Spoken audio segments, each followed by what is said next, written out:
여러분 안녕하십니까? 제주 MBC 시사진단입니다. 최근 제주도의 정책 결정 과정에서 총량제라는 용어가 자주 등장하고 있습니다. 제주도는 쓰레기 총량제, 차량 총량제에 이어서 환경자원 총량제를 다시 도입하겠다고 나섰습니다.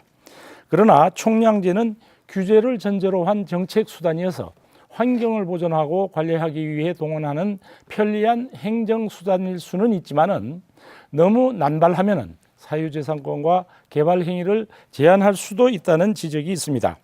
오늘 시사 진단에서는 환경자원 총량제는 무엇이고 도입 과제는 어떤 것인지 알아보도록 하겠습니다.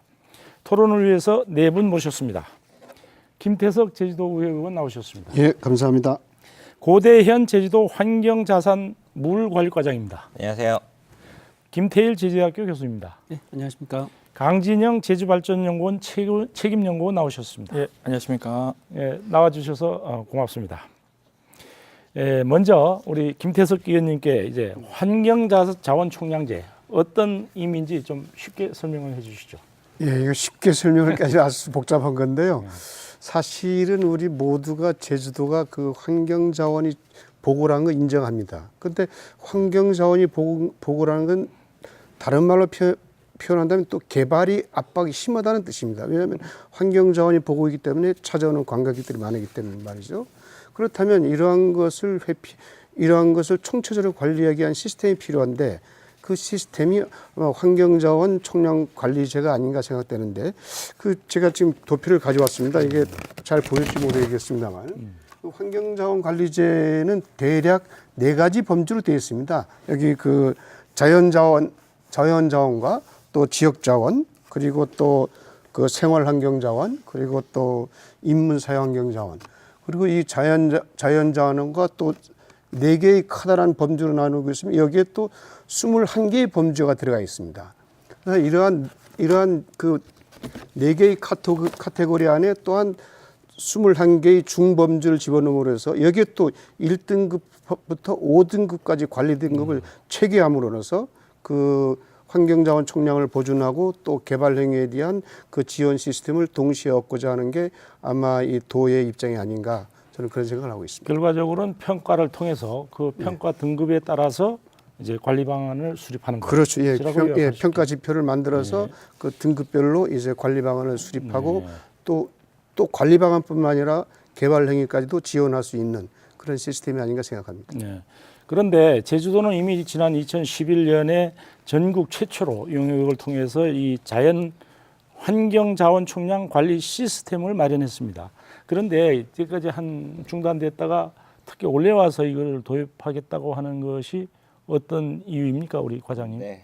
그 11년에 저희가 그 환경자원 총량 관리 시스템을 만들었고 시스템까지 다 구축을 했는데 그 중간에 이제 저희가 좀 도입에 좀 늦어졌던 측면이 있어서 그러다 보니까 이제 업데이트를 계속 해야 됩니다. 그래서 시스템 고도화 사업을 저희가 작년 말까지 추진을 해서 시스템을 어느 정도 이제 업데이트를 했고요.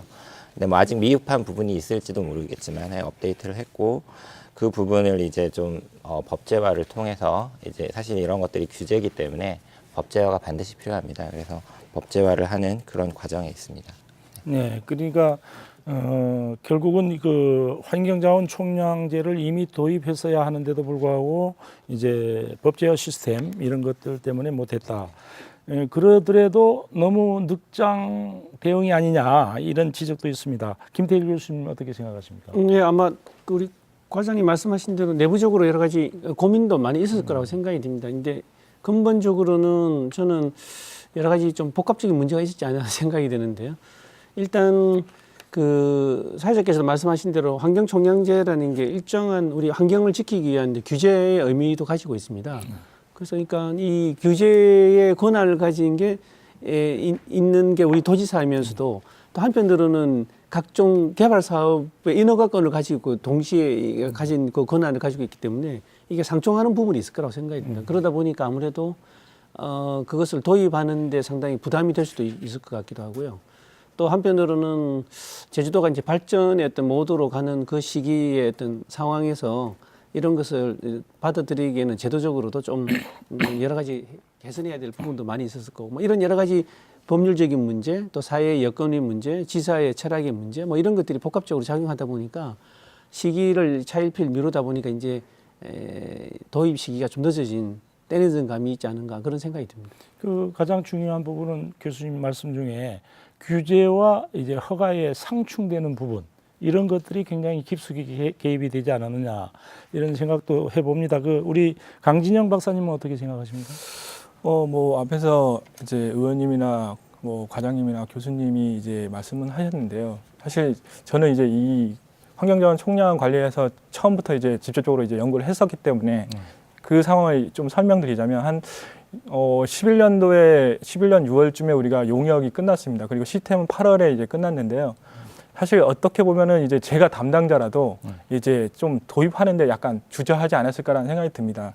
우리가 연구를 하면서도 이제 그 많은 전문가들이 참여했고 자문위원들이 참여했으면서 불구하고 이 제도가 이제 도입되기 위해서는 일단은 정책 결정자의 의지가 무엇보다도 중요하다는 얘기가 분명히 있었습니다. 근데 그러한 측면에서 사실은 저희가 이제 생각할 때 약간 늦었다는 것보다 이제 타 시도의 사례를 좀 비춰보는 게 좀 좋지 않을까라는 생각이 듭니다. 예를 들어 이제 서울시 같은 경우는 2000년도에 우리 환경자원 총량 관리 시스템하고 비슷한 도시 생태 현황도라는 걸 이제 제작을 했고요.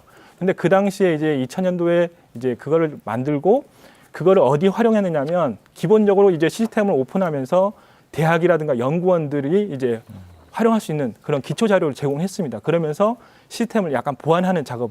실제로 처음 딱 만들게 되면 그 시스템이 완벽하다는 얘기를 할 수는 없습니다. 근데 그러한 대학이라든가 연구원에서 이제 활용하면서 이제 고칠 거, 개선 사항들을 이제 발견하는 거죠. 그리고 이제 그 다음에 2000년도 다음에 2005년도에 한 번 더 2차 작업을 하게 되고 2010년도에 3차 작업을 하게 됩니다. 그러면서 입법화 작업을 했고요. 그러면서 이제 자연스럽게 이제 정착화된 것 같습니다. 근데 다른 타 사례를 하나 더 들자면 원주시의 경우 도시 생태 현황도를 만들고 바로 입법화를 추진했었습니다. 근데 상당히 많은 민원이 이제 들어왔고 그 민원에 의해 가지고 그때 당시가 2007년도였기 때문에 지금도 도입을 못한 상태거든요. 그래서 그러한 부분을 봤을 때 저희 같은 경우는 그게 정책 결정자의 의지뿐만 아니라 어떻게 보면 사회적인 분위기라든가 그런 공감대가 형성되지 않는 한 환경자원 총량제를 도입하려고 하더라도 쉽지 않았을 거다. 근데 지금의 상황은 그런 부분이 어느 정도 공감대가 형성됐기 때문에 약간은 분위기가 잡히지 않았는가. 그래서 저는 늦었다고 보기보다는 지금이 적정한 시기다라는 거를 좀 말씀드리고 싶습니다. 네. 그 결과적으로는 이제 연구기관의 활용과 이제 법제화 이런 것들 그리고 타 시도의 사례를 보면서 민원이 야기되는 부분 이런 것들도 아마 영향을 미쳤지 않느냐 이런 말씀인데 그렇다면 지금까지 현재 제주도는 이제 이러한 환경자원 총량제가 없는 상태에서 개발 허용 지역과 이제 보전 지역을 우리 고대현 과장님 어떻게 구분하고 있습니까?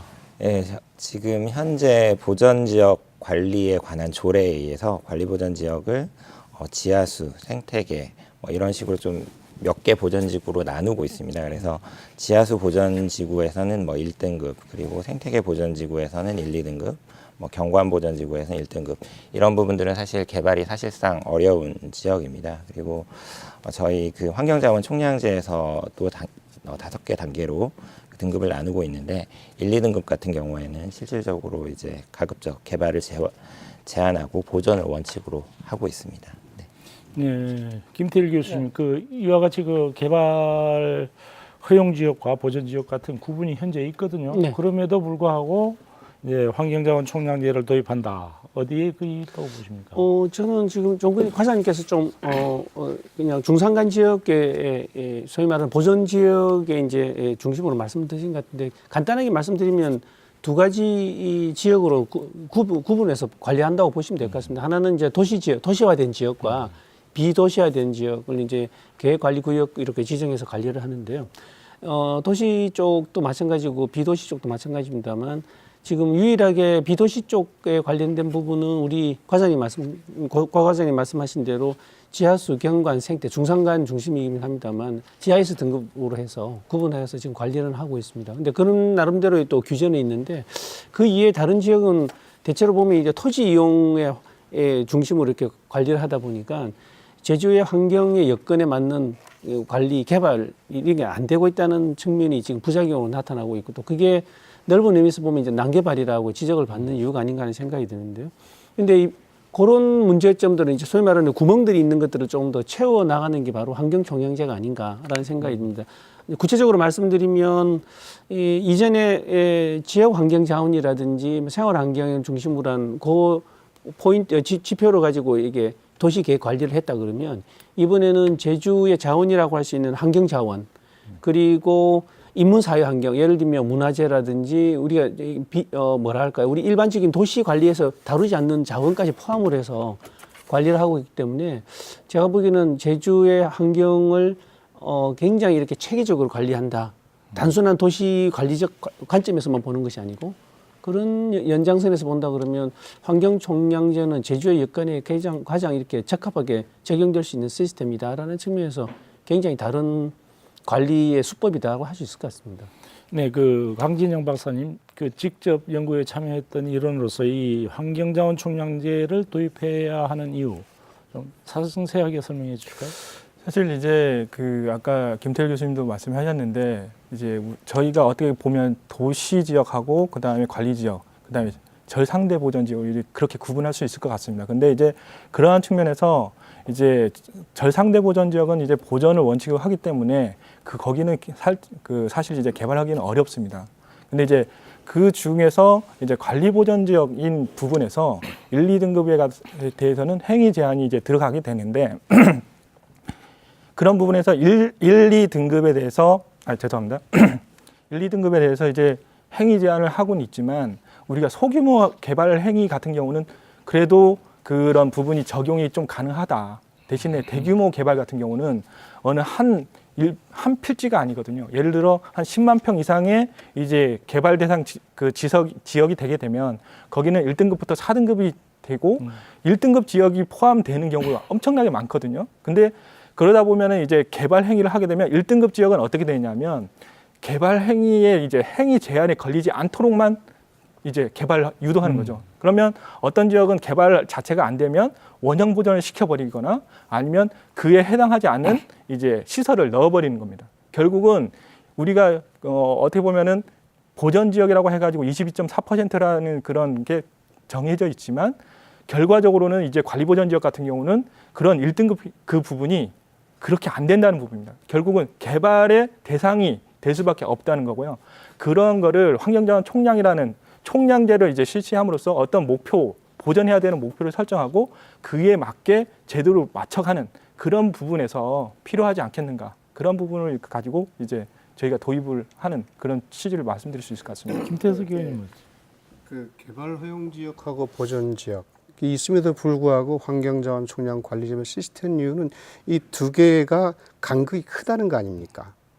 그 환경자원 총량제는 핵심 자원 가치부터 1등급부터 5등급으로 되어 있고 거기에 생활 환경과 인문 사회 환경이 포함되어 있습니다. 그런데 지금 우리가 말하는 보존관리 지역, 즉 GIS 등급으로 인해서 생태, 지하수, 경관 1, 2등급 이거하고 이것이 연동이 불가능하지 않습니까? 예? 서로 가치 기준이 틀려요. 또 제도적인 측면에서 평가 기준도 틀리지 않습니까?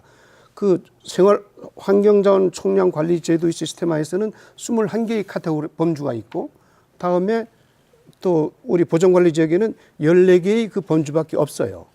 그럼 이것이 기준이 차이가 틀리고 다음 등급의 평가 기준이 틀립니다. 이런 차원에서 환경자원 총량 이것을 보완하고 다음에 그 지속 가능성과 청정과 공존의 가치를 보존하기 위해서 환경자원 총량 관리제가 필요한 것이고 그다음에 이것이 뭐 후술되겠지만은 법제화가 필요한 것이다.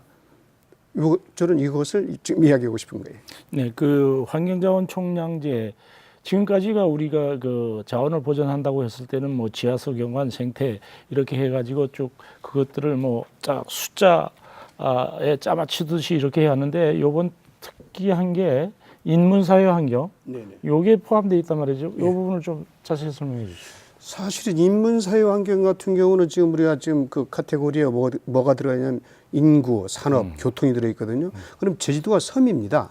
섬이라면 지탱 가능한 환경 자원, 환경 수용률이 어느 정도까지냐. 예를 들어서 그 환경부 산하 그 환경정책평가연구원에서는 제주도를 제주도 적정 관광객 규모를 1,000만 명으로 보고 있거든요. 그런데 지금 현재 며칠 전에 1,500만을 초과했습니다.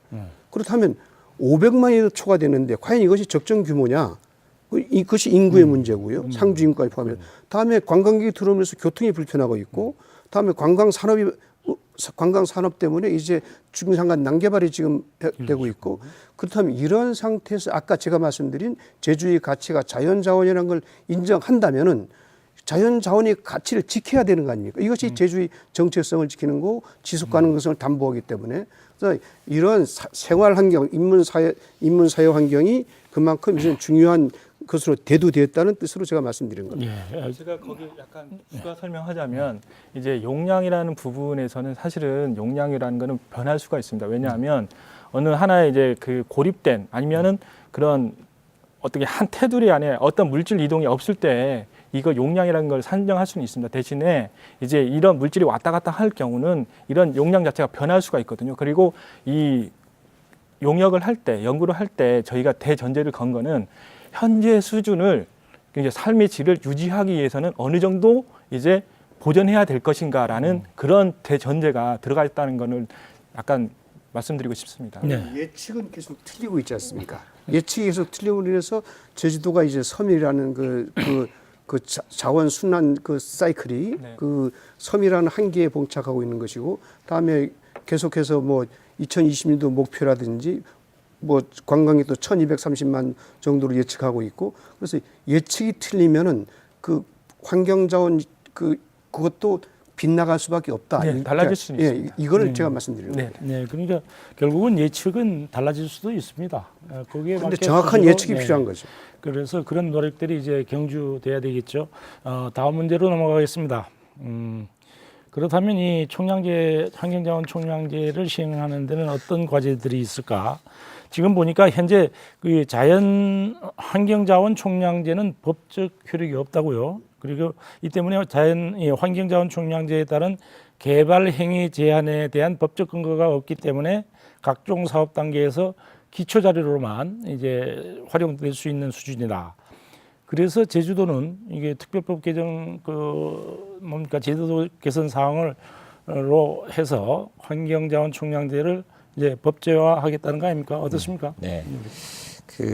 저희는 일단 지난 10월에 환경자원 총량제와 관련한 그 6단계 제도 개선으로 그 제주도 특별법 개정을 중앙부처에 제출을 했고요. 그래서 현재 지금 관련 부처 협의가 진행이 되고 있는데 아마 좀 그다지 큰 반대는 없어서 아마 진행이 잘 되고 있는 상태고요.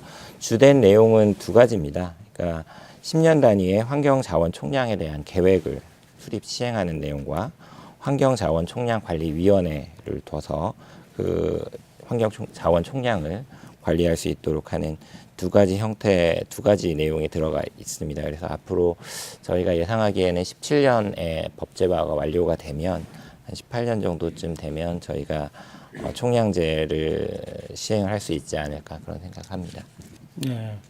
그 현행 그 자연환경보존법이나 생물종 다양성법 그리고 환경영향평가법 등 이 환경 관련 법에는 이 환경총량제 개념 이런 것에 대한 환경총량제 개념이 없습니다. 사실은. 그런데 이 환경자원 총량제가 법적 효력을 갖게 되면 우리 김태일 교수님 어떤 효과를 얻을 수 있을까요? 저는 여러 가지 큰 변화가 있을 거라는 생각이 드는데 그거 말씀드리기 전에 우리 고 과장님하고 우리 강진영 박사님 말씀하신 거에 대해서 좀 더 반론은 아닙니다만 좀 다른 의견을 좀 말씀드리고 싶은 게 좀 안타깝게 좀 생각합니다. 왜냐하면 2011년도에 이 좋은 연구가 시스템이 구축이 되고 5년 동안 저희 참 좋은 시기를 제가 누누이 말씀드립니다만 5년 동안 우리 노력은 했다고 하지만 이게 참 작동이 안 된 거에 대해서 안타깝게 생각하거든요. 근데 저는 두 가지 측면입니다. 하나는 뭐냐면 이 시스템이라는 게 아까 강진영 박사님 말씀하신 대로 도입이 되면 그대로 작동되는 게 아니거든요. 항상 이게 불안전할 수밖에 없습니다. 그러다 보면 이게 이제 도입 또 그리고 이제 정착, 그 정착하는 과정 속에 생기는 문제들을 보완해서 이제 이게 시스템이 이제 100%의 가동이 되는데, 근데 그 시기를 제가 보기에 좀 놓친 것 같습니다. 이제 다음에 또 이제 보완은 고도화 작업을 통한 이제 보완을 하고 계신다고 하지만 이런 것들에 대해서 좀 시스템이 오히려 불안한 시스템을 계속 유지하고 있는 것이 아닌가라는 측면에서 좀 안타깝게 생각하고요. 두 번째는 최근에 2010년도에 우리 제주도가 순 유출 인구에서 수유 인구로 되면서 제주도가 급격하게 인구 증가, 교통 문제, 주택 문제, 쓰레기 문제가 이게 표출되는 과정이 있지 않습니까? 그 5년 동안에 이걸 제어할 수 있는 좋은 시스템이 바로 저는 환경총량제였다고 생각이 듭니다. 근데 그때 지금 김태석 의원도 말씀하셨습니다만 인문사회 환경의 자원에 대한 것도 이미 예측을 하고 있었고, 그렇다면 이게 이제 도에서 그런 것들을 제어할 수 있는 좋은 시스템이었는데 도입을 늦추다 보니까 오히려 이런 난개발로 이렇게 되어버리는, 그래서 저는 그런 면에서 참 안타깝게 생각한다라는 말씀을 드리고요. 이제 질문하셨던 그 내용에 이게 어떤 효과가 있을까? 저는 지금 제주도에서 일어나고 있는 대규모 개발 사업, 논란이 되고 있는 오라, 신화역사공원, 여러 가지 그 대규모 개발 사업들에 대해서도 이제는 좀 더 제주도의 환경이라는 측면을 이제 베이스를 두고 이렇게 제어할 수 있는 하나의 그 근거가 되지 않은가. 지금은 단순한 참고의 자료일 뿐이지만 법 제도 속에서 그걸 규제할 수 있는 게 될 것 같고요. 또 한편으로는 우리의 생활 공간에 있어서 정주 환경도 장기적인 측면에서 보면 상당히 제주의 환경에 걸맞는 정주 환경으로 개선될 여지의 틀을 만들었다는 측면에서 저는 높이 좀 평가할 필요가 있을 거라고 생각합니다. 네, 우리 강진영 박사님은 어떻게 생각하십니까?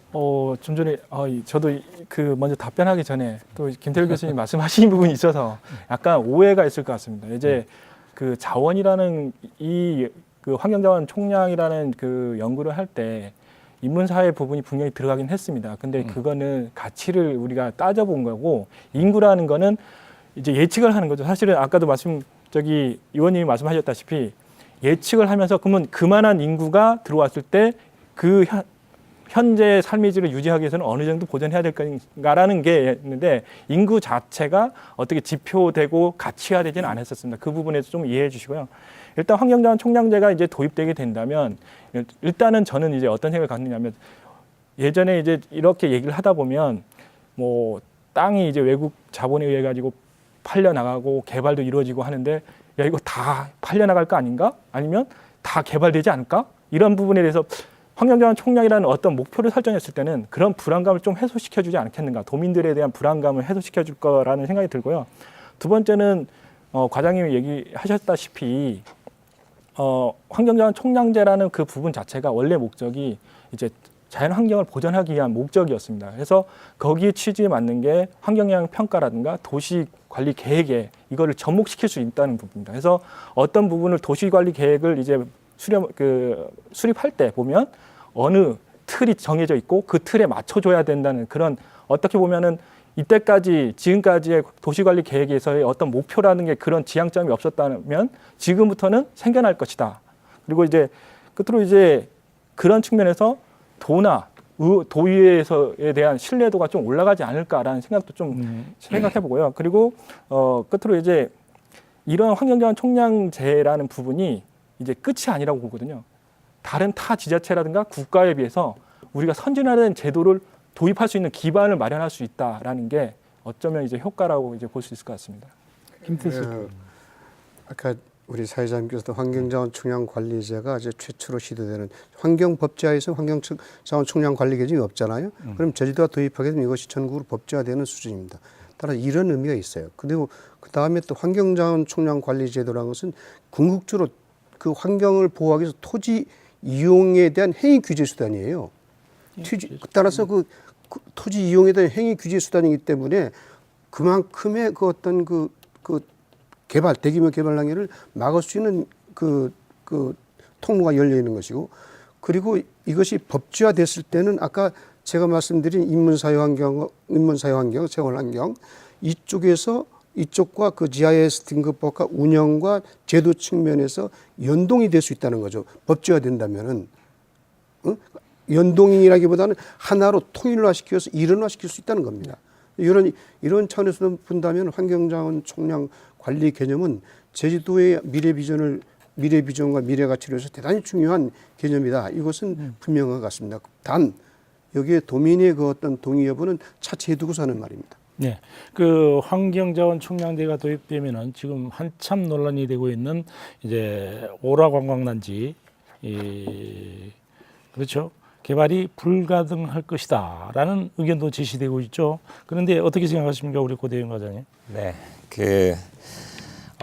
지금 환경자원 총량제를 뭐 적용을 한다면 아마 조금 어려운 부분들이 좀 있을 거는 같습니다. 근데 아직까지는 뭐 사실 법제화가 안 된 상태라서 지금은 사실 그 강제성을 갖기가 좀 어려운 상태입니다. 그래서 그런 부분들이 있지만 앞으로 이제 비슷한 다른 개발 사업들이 이제 환경자원 총량제 이후에 들어오게 된다면 그런 부분들은 환경자원 총량제를 통해서 어느 정도는 이제 그 친환경적으로 바뀔 수 있는 그런 계기가 될 것으로 생각은 됩니다. 그 오라관광지구 개발 그 사업을 이제 애둘러 갈 수 있는 수단으로서 도입되는 건 아닌지 하는 뭐 추측도 해봅니다만 김태일 교수님 어떻게 생각하십니까? 우리 과장님께서는 좀 입장이 난처한 입장이시라서 자세하게 말씀을 못 하실 것 같은데 제가 그것에 대한 뭐 보완 설명을 좀 드리는 게 좋을 것 같습니다. 이게 지금 우리 환경 2011년도에 도입이 됐던 우리 환경총량제의 데이터가 거의 유사한 국가 환경부에서 만든 자료입니다만 국토 환경성 영향 평가 지도입니다. 거의 데이터가 같다고 보시면 될 것 같고요. 5등급으로 되어 있습니다. 그래서 이게 짙은 녹색일수록 1등급이고 빨갛게 된 게 이제 5등급인데요. 지금 잘 보이실지 모르겠습니다. 이제 문제가 되고 있는 오라 관광단지, 그 다음에 지금 JDC나 이런 데 대규모 개발하고 있는 신화엑사공은 영어 도시입니다.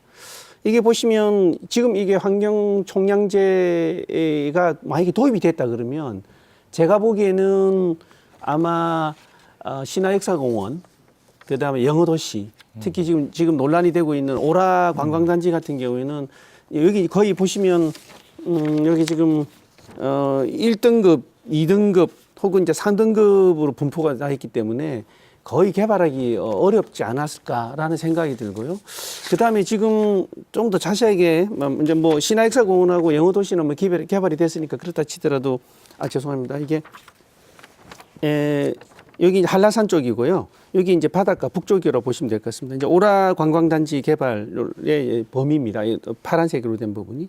이런 관점에서 본다 그러면 제가 보기에는 아마 1등급, 2등급, 3등까지 포함, 1등급, 2등급만 포함하면 거의 제가 보기에는 아직 계산 안 해봤습니다. 한 30% 정도가 빠져버리고 개발할 수 있는 면적은 한 70% 정도. 그것도 3등급에 많이 포함이 됐기 때문에 개발의 어떤 면적의 이 행위가 규제될 겁니다.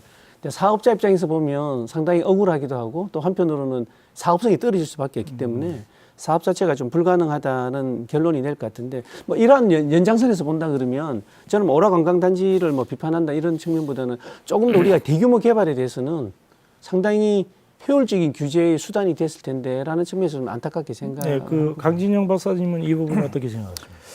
저는 이제 현실적으로 이제 지금에 돌아가는 걸 보면은 저는 그 환경자원 총량제가 도입되더라도 오라관광지구 이제 개발을 막을 수 있느냐 불가능하지 않다라는 게 저희 결론입니다. 총량제라는 그 개념 자체가 예를 들어 일정 면적이 있고 거기에 1등급 지역이 있다면 1등급 지역에 대해서 이거를 이제 다른 지역에 이만큼 훼손했으니 다른 지역에 조성할 수도 있는 거고 그만큼 다른 대체 비용을 들여서라도 이제 처리할 수 있는 거고 대신에 환경자원 총량제라는 게 도입되게 되면 오라관광지구에 대한 아까 김태호 교수님 얘기했다시피 그 면적 자체는 상당히 줄어들 거다.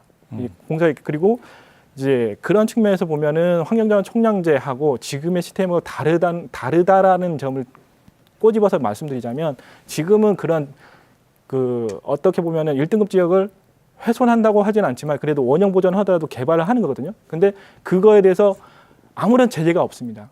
대신에 환경자원 총량이라는 그런 걸 도입했을 때는 그 1등급에 대해서 2등급에 대해서 어떤 행위가 이루어졌을 때는 그에 대한 책임을 물을 수 있다는 거죠. 그래서 불가능하지는 않지만 그래도 약간 사업자 측면에서는 그거를 이제 수용해야 되느냐라는 부분이 좀 어렵지 않겠는가라는 생각이 김태석 의원님도 마찬가지입니다. 간단히 말씀드린다면은 지금 현재 그 아까 저 1등급을 소위 독일에서 지금 하고 있는 자연 침해 조정 제도를 말씀하시는 것 같은데 자연 침해 그 조정 제도가 이제 개발 행위가 10,000평방미터 이쪽에 10,000평방미터를 복구하고 그런데 또 경우에 따라서는 그 독일은 또 2배 이상 복구하는 주도 있지 않습니까? 그러니까 그 자연 침해 조정 제도하고 환경자원 총량제하고 비슷하게 연관시키면 그렇게 해석할 수가 있습니다. 그런데 과연 그만한 가치를 갖는 데가 있느냐 이것을 우리가 판단해야 될 거 아니에요. 예를 들어서 지금 제가 조사한 바는 약 300만 평방미터 정도가 1, 2등급에 포함된단 말이야. 90%가 되는데 그러면 환경자원 총량관리제도로 가면 이거는 개발사에 불가능한 거예요. 그럼에도 불구하고 나는 이 환경자원 총량관리제도를 떠나가지고 대규모 개발 행위는 행정의 재량행위지 않습니까? 도지사의 재량행위이기 때문에 도지사의 의지와 철학 이 문제지 이 시스템 문제는 아니라고 봐요. 이제 지금 발생하는 모든 국가의 상황이 인재지 시스템이 문제는 아니잖아요.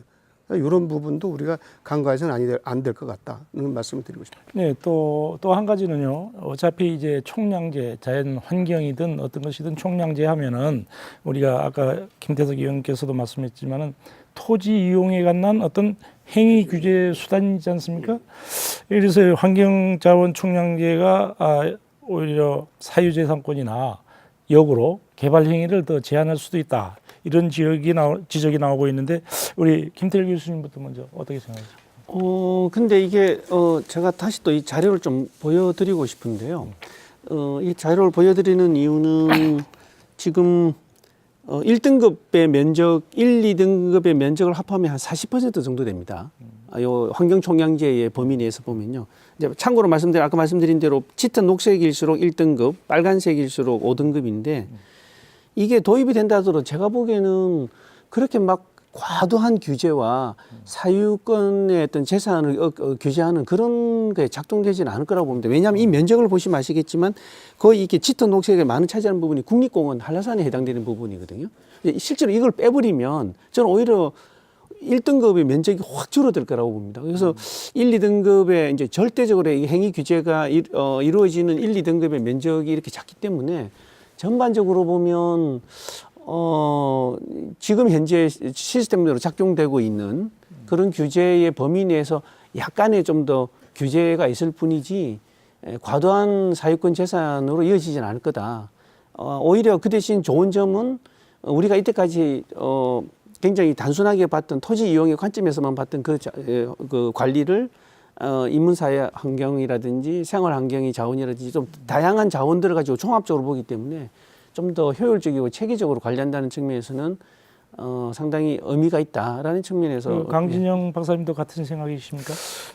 저도 약간 비슷합니다. 사실은 이제 그 사유재산권 침해라는 그런 부분에 대해서 뭐 기존에는 없었느냐 지금도 해당이 됩니다. 사실은. 근데 환경자원 총량제라는 얘기만 꺼내면 사유재산권 침해다라는 얘기를 많이 꺼내거든요. 근데 기본적으로 저는 그렇습니다. 이제 범위는 약간 지금보다는 아까 저희 제주도의 이제 보전 지역이 22.4%에서 어떻게 보면 2등급까지 저희가 이제 해당하게 되면은 이제 지금 환경자원 총량제에서는 한 28% 정도 됩니다. 근데 거기에 2등까지 포함하게 되면 한 41% 정도 되는데요.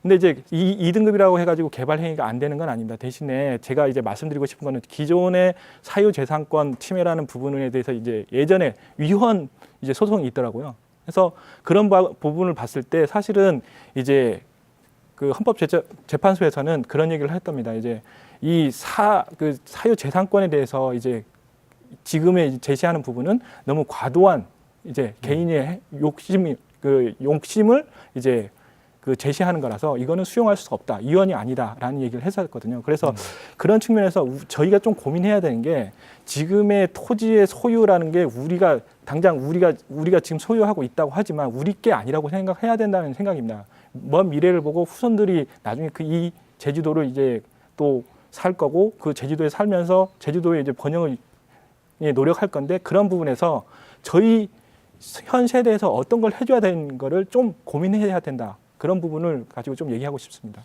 제가 좀 추가로 좀 말씀을 좀 드리고 싶은데 말씀하세요. 이게 자유권 재산에 대한 이제 이 항목이라서 조금 더 부연 설명 좀 드리고 싶은데 지금 이게 2011년도에 이 시스템이 도입이 되면서 연구진에서 이렇게 제시했던 그 이 뭐랄까요? 이 사유재산권에 대한 보완 그 내용도 상당히 저는 진보적이고 상당히 좋은 것 같습니다. 왜냐하면 지금 참고로 말씀드리면 개발권 양도제를 도입하자. 이거는 딴 데서는 잘 하고 있지 않지만 우리 제주도는 할 필요가 있을 것 같거든요. 왜냐하면 지금 제주도는 유네스코 트리플 크라운 자랑하고 있지만 보완책도 하나도 없고 규제만 하고 있고 이런 측면에서 빨리 선도적으로 도입. 저는 이런 걸 법제화할 필요가 있다고 생각합니다. 규제를 하면서도 거기에 대한 인센티브 내지는 보완해 줘야 되는데 완전히 그렇게 예, 그렇게 해야 되는데요. 지금 개발권 양도제는 개발에 묶여 있는 1등급, 2등급 이런 묶여 있는 지역, 3등급은 좀 그렇습니다. 1등급, 2등급의 규제가 좀 강한 지역에 대한 토지를 가진 분들에게는 그게 해당되는 개발 행위를 다른 데 파는 권한입니다. 그래서 그런 것들을 좀 소유권을 좀 인정해주는, 간접적인 인정해주는 거 있고요. 또 하나는 이 논란이 여전히 있을지 모르겠습니다만 소위 말하는 환경 개선 부담금이랄까, 환경 보전 부담금을 우리가 좀 도입을 해서 그런 분들에게 토지 소유의 규제에 대한 보상 차원에서 간접적인 지원들 해주는 것도 제시를 하고 있고요. 또 하나는 기부를 해서 이제 이게 소위 말하는 내셔널 트러스트 운동처럼 토지를 활용할 수 있도록 이 토지 신탁하는 제도까지 운영하고 있습니다. 물론 이제 토지를 판매하는 건 아니고 공익재단에게 토지를 신탁을 해서 효율적으로 공익적 목적에 이용하고 거기에 나온 이익금을 조금 일부 가져가는 거니까 제가 보기에는 소위 말하는 도랑치고 가지 잡는 식으로 환경적 보전하는 데 일부 역할을 하면서 또 한편으로는 간접적인 수익을 받고요. 그거는 이제 규제를 받는 만큼의 개발을 하지 못하지만 수입이 들어오는 거니까 서로 좋은 거 아닌가 하는 생각이 듭니다. 이런 제도들을 우리 이제 고 과장님께서 이제 좀 적극적으로 이런 거를 제도화시키는 그런 게 남은 과제가 아닌가 좀 그런 생각이 듭니다. 규제보다는 규제와 동시에 같이 가야 되거든요. 그래야 그러니까 이게 그 보면은 영국에서도 보면은 이 트러스트 제도를 통해서 이 자연유산 같은 것을 특정 단체에 이제 매각을 하거나 개발을 이제 맡기는 경우가 굉장히 많습니다. 우리나라에도 이 트러스트 이제 협회일까요? 그 이미 다 들어와 있습니다. 예, 그래서 그런 것도 한번 고려해 볼 필요가 있는데 어쨌든 간에 이제 환경자원 총량제가 성공하려면 어쨌든 도민들의 공감대가 형성돼야 된다. 공감대가 형성되기 위해서는 이해가 앞서야 된다. 공감대 형성하기 위한 방안 우리 김태석 의원님 어떻게 생각하십니까? 예, 그 모든 정책 결정 과정에 있어가지고 도민들이 그 성공률은 환경자원 총량제뿐만 아니고 모든 정책이 다 그렇습니다. 도민들이 참여를 통한 협력 이것이 없으면 그 정책은 성공할 수 없습니다. 따라서 그 정책 결정 과정에서 그 도민들을 어떻게 참여시키느냐, 도민이 공감대를 어떻게 확보하느냐가 제일 정책의 성공 요건인데요. 저는 이 환경자원 총량제에 있어 제일 중요한 문제가 도민은 그 관리 대상이 아니고 그 총량제 안에 있는 분들에게 있어가지고는 그 관리 주체이고 또 그 하나의 자원이다. 그 지역 주민들도 이러한 인식이 좀 필요하지 않느냐. 그래서 그러한 차원에서 본다면 그 이해 당사자들이 같이 그쪽에 있는 이해 당사자들 같이 모여서 관련 자료를 우리가 지방정부에서 제공하고 토론하면서 그것을 이해관계를 조정해 나가는 겁니다. 그것이 그 민주적 결정 과정이고 환경자원 총량제를 성공시키는 가장 중요한 요인 중에 하나라 보고 따라서 이런 그 이해관계를 조정하면서 관리 방안 그리고 책임 이런 문제도 같이 도출해 나가는 그런 과정이 가장 필수적인 것이다. 저는 그런 생각을 하고 있습니다. 강진영 박사님 우리 도민공감대 형성 방안 어떻게 보세요? 사실 이제 그 김태석 의원님도 말씀하신 부분이 저도 일부 포함되는데요. 사실 저는 이제 공감대 형성이라는 부분이 상당히 어렵습니다. 이제 아까 정책을 펴면 있어서도 그걸 반대하는 사람도 있고 이제 그거를 이제 찬성하는 분도 분명히 있습니다. 근데 저는 이제 전반적으로 봤을 때 환경자원 총량제라는 부분에 대해서 연구를 할 때 진짜 많은 전문가들이 참여를 했습니다. 그리고 자문위원도 했고, 근데 그 중에 이제 도민들이 얼마나 많이 포함되어 있을까라는 부분에서 약간 이거 조금은 이제 문제가 있었다라는 부분을 하나는 저도 공감하고요. 대신에 이러한 부분에 대해서 이제 공감대를 어떻게 이제 이끌어낼 것인가라는 거는 이제 저는 일단 신뢰 회복이 되게 중요하다. 그런데 신뢰 회복이라는 부분에 있어서 지금의 시스템에서는 이제 신뢰 회복은 어려울 거다라는 부분이고요. 그리고 이제 서울시 같은 경우 이제 그 아까 말씀드렸다시피 도시 생태 현황도를 할 때 이제 모든 자료를 오픈합니다. 모든 자료를 오픈하고 그거에 대해서 이제 그 왜 이 지역이 1등급이고 2등급이라는 걸 분명히 이제 명시를 해줍니다. 근데 이제 그런 부분에서 일단 지금의 현 시스템에서는 그게 안 되기 때문에 약간 그런 부분을 개선해야 되는 부분도 있고요. 그리고 두 번째 이제 서울시에서 했던 아까 여기 도민들이 이제 주체가 돼야 된다는 부분에서 저희가 이제 연구진이든 아니면 연구원이 어느 지역에 가지고 자원을 조사한다든가 자산을 조사한다는 그런 부분이 상당히 어려운 부분입니다. 거기에 이제 주민들이 참여가 필요하다는 거죠. 그러니까 서울시에서는 시민 모니터링 단 형태로 해서 그 지역에 어떤 자원이 있고 어떤 게 있으니 이런 부분을 이제 보호해야 된다. 그런 취지로 하면서 등급이 조정이 되거든요. 그래서 그런 게 도하고 그다음에 도민들하고 같이 가면서 해야 공감대를 형성하지 않을까 그런 생각이 네, 듭니다. 그 고대현 과장님, 이 공감대를 형성하기 위한 어떤 시도들이 있습니까? 어떻습니까?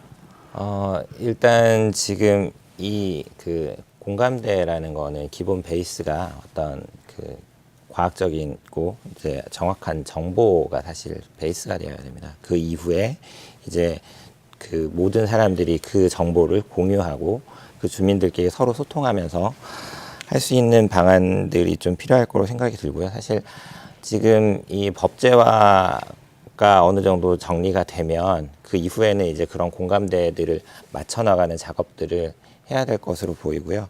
앞으로는 그런 방향으로 사실 과학적인 그런 정보가 정확해질 수 있도록 시스템을 업그레이드 한다거나 아니면 이제 주민들이나 도민들이 참여할 수 있는 그런 거버넌스를 만들어 나갈 수 있도록 노력하겠습니다. 네, 환경자원 총량제 시행 과제에서 한 가지만 짚고 넘어가겠습니다.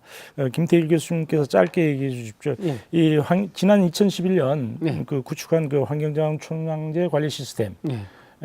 어떤 보완될 점이 있다고 하는데 어떤 점이 보완될 것 같습니까? 2011년도 당시에 그러니까 2009년도 시작해서 2년간 해서 2011년도 완성이 된 이 환경총량제는 그때 당시로서는 상당히 베스트의 데이터와 베스트의 어떤 방법론을 했는데요. 지금 5년이 지난 동안에 많은 변수가 있었습니다. 이제 첫 번째는 지금 제주도의 최근에 이제 해안 연안 지역 연안 관리에 대한 그 계획도 좀 체계가 이제 잡혀 있거든요. 여기 관리 기준도 나와 있습니다. 이제 그런 데이터가 빠져 있습니다. 또 그런 거를 어떤 식으로 시스템에 포함시킬 건가도 좀 보완의 중요한 핵심 과제라고 보고요. 두 번째는 그때 당시에 연구진들이 포함했던 것 중에 이제 중산간 지역의 지하수 경관 생태 등급을 그대로 적용시켰는데 잘 아시다시피 환경단체에서도 지금 여러 가지 제기하고 있는 문제가 등급이 상대적으로 낮다. 제가 봐도 상당히 낮은 부분이 많거든요. 그래서 그런 부분에 대한 지하수 등급을 좀 상향 조정시킨 상태에서 요것들 들여다보면 조금 더 다른 어떤 그 환경총량제의 등급도 좀 조금씩 미묘하게 달라지지 않을까라는 측면에서 저는 요 두 가지 부분에 대해서는 좀 우리 과장님께서 시스템 고도화에 좀 중점적으로 좀 보셔야 될 부분 아닌가 하는 예, 생각이 고대현 과장님 이러한 지적 보완의 필요성에 대해서는 어떻게 생각하십니까? 충분히 공감하고요. 저희 지금 해안병 그린벨트나 아니면 돌담 여러 역사 유적들 이런 것들을 새로운 환경 자원들을 계속 발굴을 해야 되고 그런 것들을 다시 시스템에 도입하는 그런 지속적인 갱신 업데이트가 중요하다고 생각하고요. 충분히 공감하고 사실은 그런 것과 더불어 아까 말씀하셨던 개발권 양도제도는 어떤 방식이든 총량이라는 게 결과적으로는 좋은 제도입니다. 총량 제도라는 게 좋은 제도라는 게 총량을 정해놓고 그 하부에서는 이제 예를 들어서 내가 여기를 개발하는 대신 여기는 다시 복원을 한다든지 이런 서로 이제 그러니까 유연성을 더 가지고 나갈 수 있는 제도로 변화될 수 있는 그런 시스템을 만들어가는 작업들을 계속해 나가겠습니다.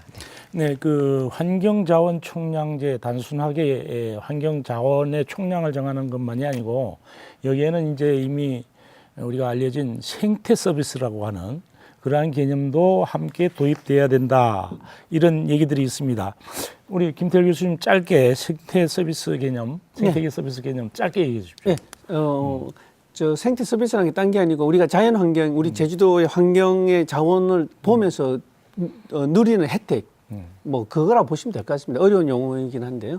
그래서 이런 것들을 어떤 식으로 좀 등급화시킬까 이렇게 가치 기준의 지표로 해서 그것들도 좀 반영해야 되지 않느냐라는 게 지난번 토론회에서 나왔던 우리 전정인 박사의 주장이시고요. 뭐 그런 관점에서 보면 저도 거기에 대한 혜택을 단순한 물리적 환경의 지표로만 보지 마시고 좀 인문학적 감성의 어떤 지표도 좀 포함시켜서 제주도의 환경자원을 가치를 좀 업그레이드 시키는 그것도 저는 바람직한 방법이 아닐까 하는 생각입니다. 예, 그 강진영 박사님, 이 생태 서비스 그러니까 자연의 혜택에 대한 가치를 이제 이 총량제에 포함시켜야 된다. 예, 어떻게 생각을 해보십니까? 이제 약간 김태일 교수님이 말씀하신 부분에 제가 보충 설명을 하면서 이제 설명을 드리겠습니다. 이제 생태계 서비스라는 게 이제 최근에 나오는 용어거든요.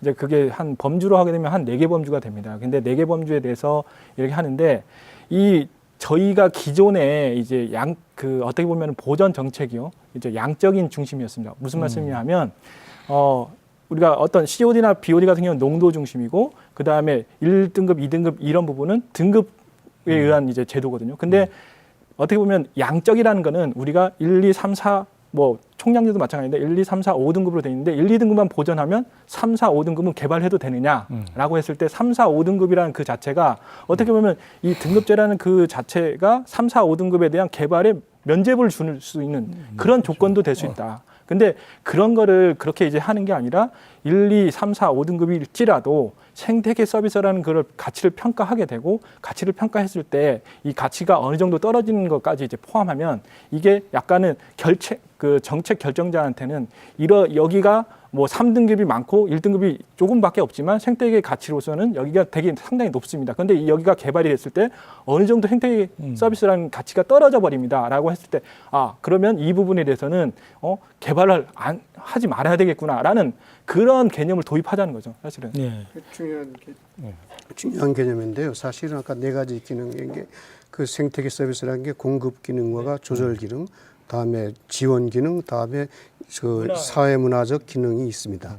근데 그 우리 자연 생태계 안에서 그런 4가지 기능을 부여해봤는데 우리 이것을 계량화해 본 적이 없거든요. 다음 환경자원 총량제에도 이런 개념이 들어가 있지 않습니다. 그렇다면은 지금 현재 우리가 지금 환경영향 평가를 하는데 개발행위를 할 때 환경영향 평가를 하는데 지금 이런 생태계 서비스에 대한 개념을 완전히 도외시하고 있단 말입니다. 따라서 아까 생태계의 가치를 어떻게 계량화시키는 거냐는 것은 상당히 중요한 요소입니다. 지금 2014년도에 유럽연합 같은 경우는 각국이 그 생태 서비스를 이제 수합해서 했고 또 영국도 독자적으로 지금 한 걸로 저는 알고 있습니다. 그렇다면은 지금 생태계 서비스를 도외시한 환경자원 총량은 아무런 의미가 없다고 한다면 좀 지나치지만은 그래도 상당히 반감된다는 걸 말씀드리는 것이고, 다음 생태계 서비스를 어떻게 계량화시켜 가지고 환경자원 총량과 결합시키고, 다음에 또 그 환경영향 평가 어떻게 결합시켜 나갈 것이냐. 이것이 지금 우리가 제주도가 그 청정의 가치를 보존하는데 또한 그 제일 중요한 요소다.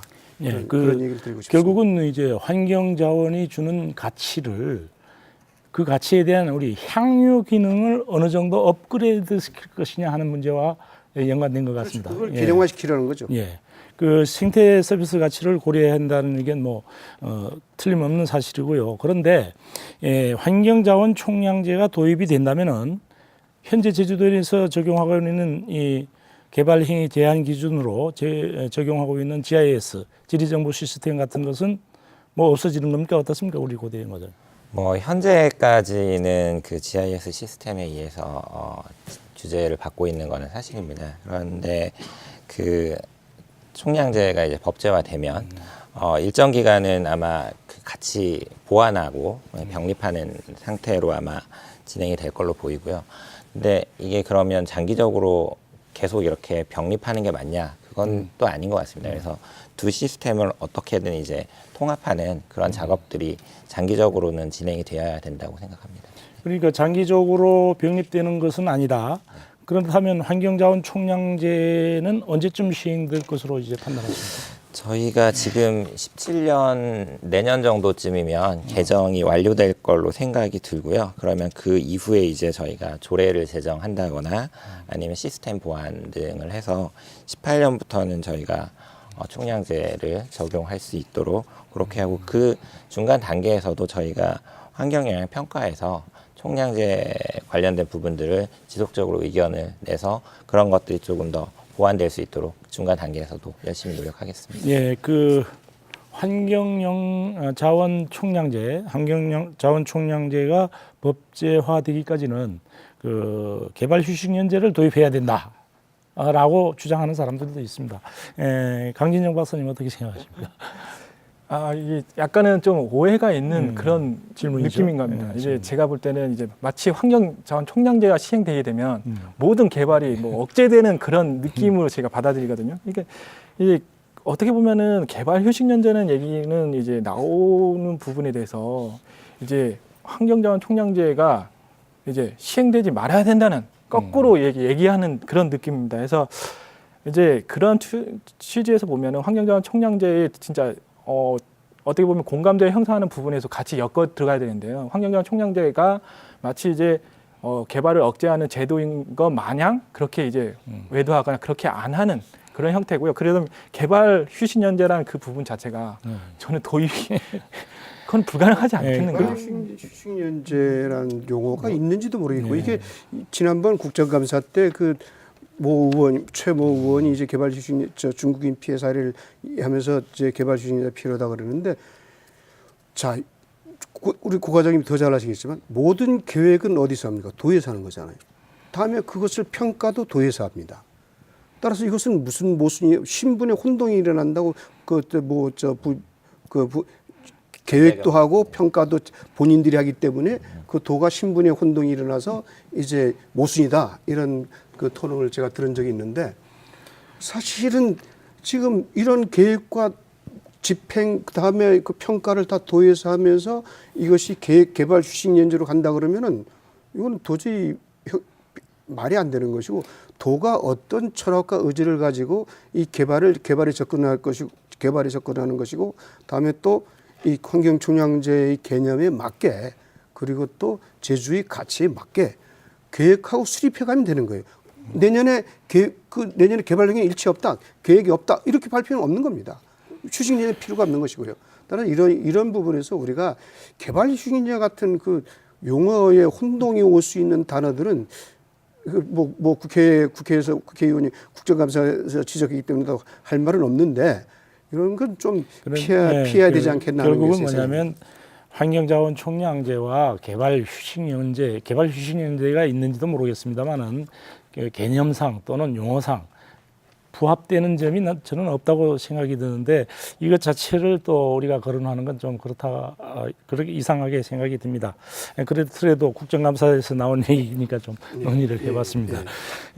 그런데 이 환경자원 총량제를 우리가 성공적으로 도입하기 위해서는 우리가 어떤 점이 보완되고 도민들은 어떤 인식을 가져야 되고 우리가 이 일을 이끌어가는 제주도는 어떻게 해야 되고 하는 그런 것들이 있지 않겠습니까? 우선 김태일 교수님부터 말씀해 주세요. 아까 말씀하는 게 제가 끼어들지 못해서 그러는데, 실은 그 개발 휴식연제 도입하는 거 잠깐 말씀을 좀 드리겠습니다. 저는 이게 그냥 말도 안 된다는 거로 이렇게 좀 넘기기보다는 지금 우리 제주의 여러 가지 개발 환경이랄까요? 이 현상에 대해서 우려하는 목소리라고 인식하는 게 좋을 것 같습니다. 그래서 그만큼 이 지금 있는 제도의 그 규제랄까요? 이 작동 시스템이 정상적으로 안 되고 있다라는 측면에서 좀 반성할 필요는 있을 것 같고, 그렇다고 해서 저기 환경 총량제가 도입된다고 해서 과도한 규제를 하느냐, 저는 그건 아닌 거라고 봅니다. 조금 전에 자료를 보여드린 바와 같이 이전에 조금 더 합리적이고 체계적으로 한 거 약간의 규제가 있다는 측면에서 우리 도에서 그런 점에서는 좀 홍보 부족이랄까, 시스템 도입을 빨리 했으면 적응 단계를 거쳐서 좀 더 많이 테스트된 데서 안심이 많다는 생각이 들고요. 이걸 하기 위해서는 이제 제가 보기에는 좀 더 보완되기 위해서는 저는 일단 김태석 의원께서도 말씀하신 대로 이 도민들 의식이 좀 바뀌어야 될 부분이 있다. 이거는 내한테 또 새로운 규제나 라고 생각하기 전에 우리가 이제는 좀 살기 좋은 제주의 환경을 만들기 위한 자기도 참여한다는 의식, 주인의식, 관리의 대상이 아닌 주체의식으로 좀 바뀌어야 된다는 시민의식이 전환이 필요하고요. 그다음에 제도적인 측면에서는 제가 보기에는 지금 현재 환경총량제가 도입되기 이전까지는 제가 보기에는 보완할 게 너무 많은 것 같습니다. 제도적인 보완도 필요해야 되고 또 조례도 개정해야 되고 많은 부분이 있지 않습니까? 이제 그 이전에 그럼 어떡할 거냐 한 2, 3년 공백이 생기는데 그런 관점에서 보면 지금 있는 전 제가 보기에는 여러 가지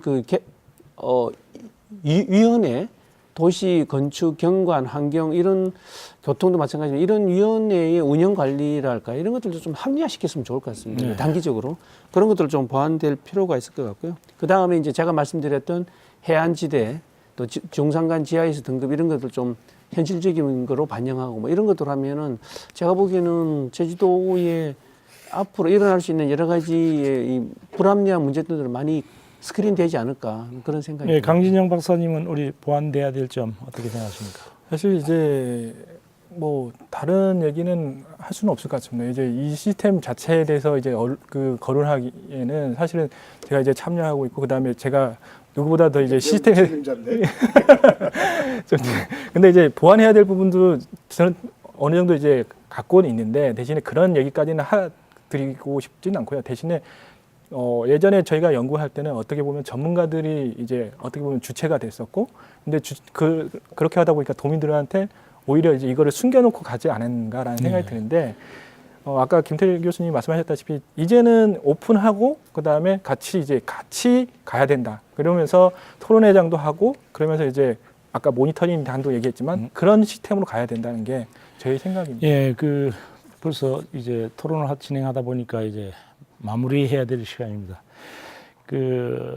이제까지 보면은 이제 새로운 도정이 출범할 때마다 강력한 이제 자연 보전 정책을 펼치겠다. 이게 대부분 도백들이 해오던 얘기입니다. 그런데 결국은 지나고 보면 그렇게 크게 이루어진 것들은 없단 말이죠.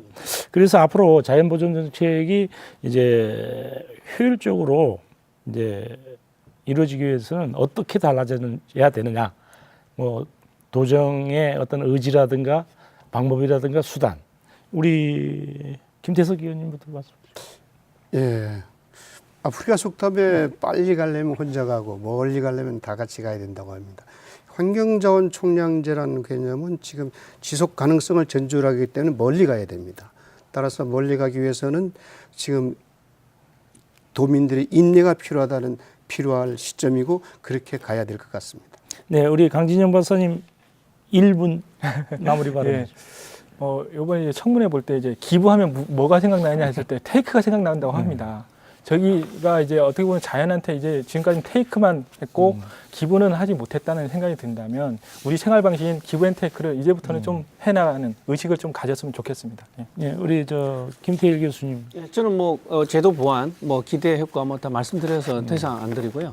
이제 우리 과장님께서 하고 계시는 곳에서 보완하시겠다 그러니까 이제 내부적으로 보완하지 마시고 또 아까 말씀드린 전문가만 불러서 이야기하지 마시고 좀 시민단체 목소리도 많이 참여하셔서 보완하셨으면 좋겠다는 좀 조언의 말씀을 드리고 싶습니다. 고대현 과장님께서는 어떻게 스스로 달라져야 될지 보관이 네. 있습니까? 네, 지적하신 부분들은 사실 다 좋은 말씀들이어서 저희가 충분히 보완할 계획이고요. 사실 저는 그렇게 봅니다. 사실 청정과 공존에 대한 어떤 도정 방침이 서 있지만 사실은 또 내부적으로 도민이나 이런 일부 도민들 생각에는 개발이 더 우선되어야 되지 않느냐 이런 생각도 많이 있습니다. 그래서 그러다 보니까 이런 어떤 방침이 정해져도 계속 왔다 갔다 하는 그런 것들이 있는데 이런 것들은 사실 시스템에 의한 자연 보전 정책으로 정착이 되어야지 어느 한 사람의 어떤 가치관에 따라서 바뀌어서는 되는 건 아니라고 생각이 들고 그런 측면에서 환경자원 총량제가 아주 큰 대안이라고 생각이 됩니다. 그래서 앞으로 이 총량제를 시스템을 보완해 나가고 이런 부분들은 저희가 충분히 고려해서 하도록 하겠습니다. 네. 오늘 여러 가지 말씀 고맙습니다. 제주의 발전사를 보면은 늘상 자연을 보전한다, 개발한다 하는 보전과 개발이 충돌하면서 보전의 목소리가 늘 함께 했습니다. 그러나 정작 발전의 주체 세력들은 대규모 개발을 중심으로 한 종합계획들을 연이어 쏟아놓으면서 보전의 목소리를 잠재워 왔던 것도 사실입니다. 이것은 지역 자본의 성장을 저해했고 또 외부 자본에 의한 개발로 이어져서 부의 외부 유출이 심각해지게 된 이유가 됐습니다. 이 같은 현상은 현재도 진행형이며 이로 인한 도민의 상실감 또한 만만치 않게 이어지고 있습니다. 밤늦게 시청해 주신 여러분 고맙습니다.